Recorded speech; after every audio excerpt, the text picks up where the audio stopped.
So it goes without saying that you can't just train more and more and more. Okay. There's some point at which you go from contributing to positive adaptations to maladaptation.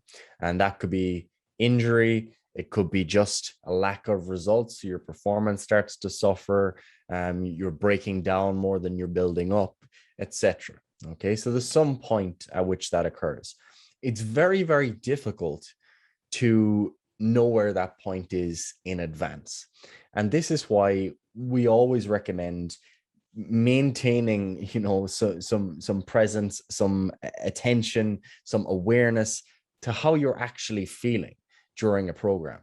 Because if someone just designs a program for you, or maybe for yourself, and you say, okay, I'm going to do this, and in 12 weeks, I'm going to do this, you don't know how you'll feel on week 12. So saying that you're going to do 6 sets of squats, even though you've been doing 5 sets of squats for 4 weeks in a row now, and you're super tired and your knee is sore, sticking to the program in that context doesn't really make sense, because you're getting the indicators from your body that something is not going right. You've pushed a little bit too far. So the key point there is that it's not always predictable, but there's some point at which you're going to reach a threshold where no more training is going to be beneficial, and it will potentially lead to maladaptation. So the things that might contribute to you reaching that point are manifold. So they obviously, we start with the basic training stuff. So obviously, if you're doing 10 training sessions a week, that might lead to you pushing into that maladaptive zone beyond that threshold. But similarly, or on the other side of the spectrum, I guess, you could just be doing your normal 5 sessions, but now you've got exams going on, you've got a new baby at home, you're not sleeping very well, etc. All of these non-training stressors basically give you less recovery resources. So less resources to be able to handle those stressors that you're applying during the training process. So while you may have previously been able to do 5 hard sessions per week, doing that now might leave you sorer for longer, more fatigued in your daily life, in terms of you not feeling very energetic, not feeling enthusiastic about going to the gym, wanting to leave the gym early, not wanting to do the next set, etc. So there's 2 sides of that equation there. It's what are you actually applying to your body in terms of the physical stressors of training? Okay, so, and obviously that what is composed of how many sets, how many reps, what weight are you using, how close is it to failure, how often are you doing that per week, etc. And then on the other side of things is what capacity do you have to handle that? Okay, and that capacity is determined by all of the other stressors in your life, your nutritional status, and another really important thing, which kind of underpins all of this, is how well trained you are already. This is a really important thing that people don't often, take into consideration, because they look at the programs that are, used by professionals in a given sport, and they'll say, okay, I'm going to follow that program. But the reality is that person has built up over a number of years, even decades, to being able to tolerate 6 hard sessions a week, or 20 sets for their quads within a given session, or whatever. And if you just dive in at that, you're just not going to be able to handle that stimulus, because that overall stimulus that you're applying is just far beyond your threshold already. So you have to ask yourself, how well trained are you already? Are you well trained enough to be able to tolerate the program that you're entering into? Because this is one of the mistakes that people make with the kind of principles of fatigue management, is that they'll only focus on what they do after the fact. So for example, they'll apply the MAD squat program, let's say 10 sets of 10 on squats to failure. And then they say, okay, I want to improve my recovery and my fatigue management. What can I do to recover from this program? And they'll focus on their nutrition. They'll focus on ice baths and sleeping and meditation, etc. But they're not actually addressing the fact that you can do all of that to the maximum, absolutely optimize it all. But if you're going beyond that training threshold, and it's far beyond it as it is, those things are going to do very little to allow you to handle that training. So in summary, for that introductory kind of piece, I guess, training is stressful, of course. there's a certain unit of stress that you're going to be able to handle at a given point in time. You're going to be able to handle more stress over time as you adapt to it. You're going to have more of an ability at any given point in time to adapt to stressors or handle stressors if you have low life stress, if you've got better sleep, if you've got better nutrition, and so on.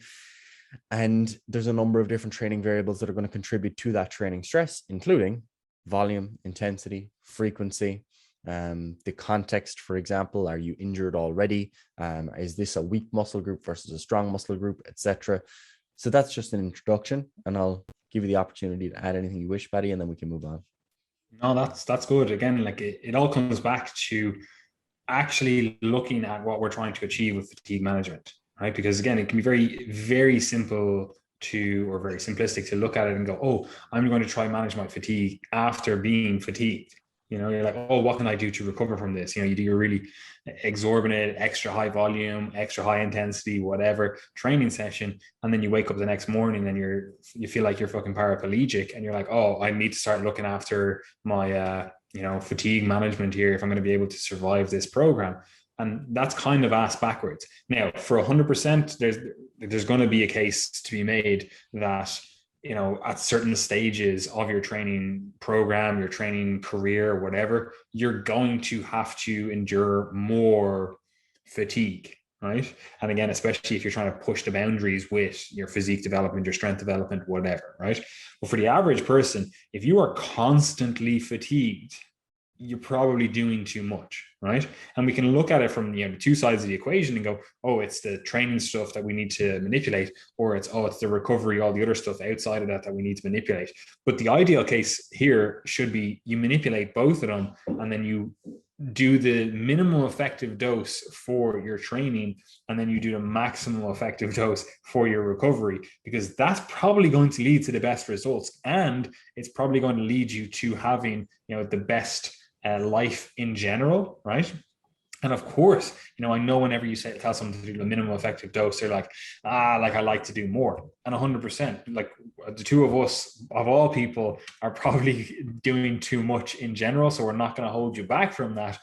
But you need to start at the minimum effective dose. You need to know what good recovery feels like, good fatigue management feels like, what it feels like to progress on 5 sets per week. Like, can you actually manipulate your intensity, your overall training stress, or the reps you're doing, your technique, whatever, to maximize that 5 sets? Because it doesn't automatically get better by just having more sets to do, right? If anything, it gets worse. Well, yeah, you're supplying a better training stressor in terms of, there's more volume of it. Oftentimes it just becomes junk volume. You're like, oh, well, if 10 sets is good, what about 15 or what about 20? And there's clearly a critical drop-off point where, doing more sets, it's not really getting you more, and all it's doing is accumulating to excess fatigue. So we need to keep that in mind. Like, I always think of it when people say like, oh, like Donald Trump got $1 million from his dad. I think it was $1 million, could have been more, I don't know, whatever. Got $1 million from his dad, and he turned it into fucking $1 billion, whatever, right? And people are like, oh, well, if I got $1 million, I would be able to, turn that into $1 billion. But the reality of the situation is, if most people got $1 million, they would fucking waste it all, right? Now, not to talk about his business practices or fucking whatever, we can spend all day talking about that. But the same principle holds true. Like, if you think you could do the same with $1 million, then why don't you do it with $10? Or why don't you do it with $1,000? Or why don't you do it like 100, whatever number, before you get to $1 million? Like, why does it have to be $1 million for you to be able to fucking 100 times this or 1,000 times this? If you're able to do this theoretically, do it with a smaller amount, right? And again, it holds true for the training stuff, where it's like, if you think 20 sets is going to be good, well, could you get the same benefit from doing 10 sets? Could you get the same benefit from doing 5? Oh, 3 sets, too little. You can't get any benefit from that. I'm just picking that number out of my ass here, but you know what I mean? It's like, oh, you actually need a little bit more than that. So you need to find these numbers for yourself. And again, like, you can look to the research, you can look to the stuff we've discussed, but generally, you're going to need to find the point for you where you can manage your fatigue, you can manage your overall training stressor, and then take into account your actual lifestyle, which very often just gets ignored. And then we can start going, okay, this is how we're going to design our training program, and these are the fatigue management techniques or whatever that we're going to use.